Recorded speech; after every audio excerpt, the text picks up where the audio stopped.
Daily. Taste the Daily.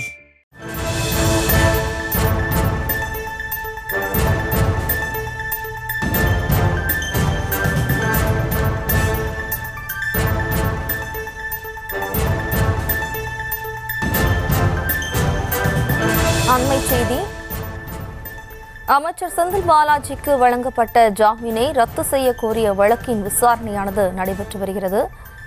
அமைச்சர் செந்தில் பாலாஜிக்கு வழங்கப்பட்ட ஜாமீனை ரத்து செய்ய கோரிய மனு மீதான விசாரணை நடைபெற்று வருகிறது. கூடுதல் விவரங்களோடு இணைகிறார் நமது செய்தியாளர் மதியழகன். வணக்கம் மதியழகன், இந்த வழக்கு தொடர்பான முழு விவரம். சட்டவிரோத பணப்பரிமாற்ற தடை சட்ட வழக்கில் அமைச்சர் செந்தில் பாலாஜிக்கு வழங்கப்பட்ட ஜாமீனை ரத்து செய்ய கோரி விஜயகுமார் என்பவர் உச்சநீதிமன்றத்தில் மனு தாக்கல் செய்திருக்கிறார். அந்த மனு நீதிபதி அபய சோகா தலைமையிலான அமர்வில் இன்றைய தினம் விசாரணை கொண்டது. அப்பொழுது நீதிபதிகள் இந்த வழக்கில் கூறப்பட்டுள்ள குற்றச்சாட்டுகள் மிகவும் தீவிரமாக இருப்பதாகவும் செந்தில் பாலாஜி அமைச்சராக தொடர வேண்டுமா என்பதை கேட்டு தெரிவிக்குமாறு அவரது தரப்பு வழக்கறிஞருக்கு நீதிபதிகள் அறிவுறுத்தி இருக்கிறார்கள்.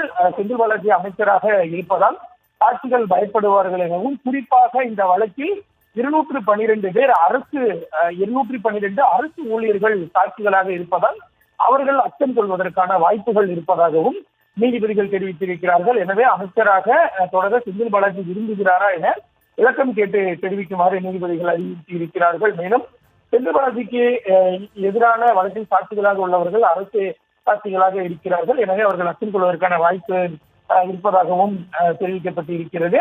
ஒருவேளை அமைச்சராக தொடர்வதற்கு செந்தில் பாலாஜி விரும்பினார் என்றால் இந்த வழக்கை தகுதியின் அடிப்படையில் விசாரிக்கலாம், அதாவது மெரிட் அடிப்படையில் விசாரிக்கலாம் எனவும் நீதிபதிகள் தெரிவித்திருக்கிறார்கள்.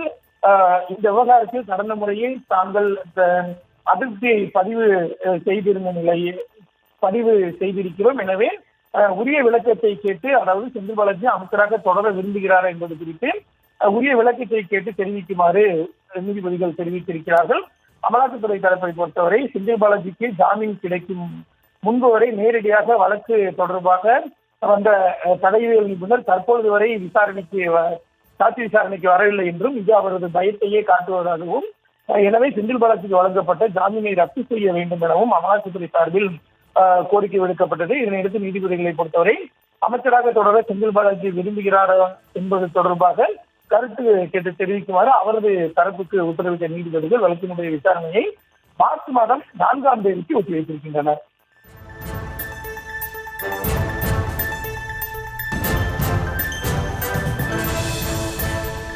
விவரங்களுக்கு நன்றி மதியழகன். Taste the Daily.